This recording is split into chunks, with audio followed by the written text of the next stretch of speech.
Reformer of the Year. That is not my achievement.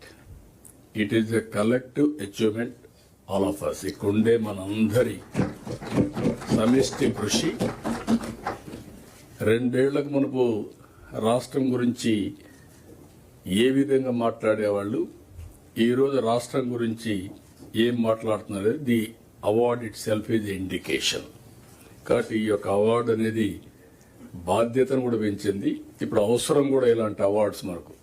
నేను చాలాసార్లు ఎన్నో అవార్డ్స్ ఇస్తే నేను ఎప్పుడూ యాక్సెప్ట్ చేయలేదు, కానీ ఇది యాక్సెప్ట్ చేశాక దానికి కారణం కూడా ఇంకొద్ద పెద్ద ఎత్తున పెట్టుబడులు వస్తాయి, ఒకసారి పాజిటివ్ మూడ్ వస్తున్న ఉద్దేశంతో యాక్సెప్ట్ చేశాం. మరొకసారి దీనికి సమిష్టి కృషి చేసిన ఇటు క్యాబినెట్, ఇటు secretaries, not only secretaries, last మైల్లో పనిచేసిన చివరి వరకు ఒక గ్రామ స్థాయిలో పనిచేసిన అధికారి వరకు అభినందిస్తున్నా. ఇది మీ అందరికి అంకితం చేస్తూ ఇంకా బాధ్యత మళ్ళా ఒకసారి మీకు గుర్తు చేస్తున్నాను.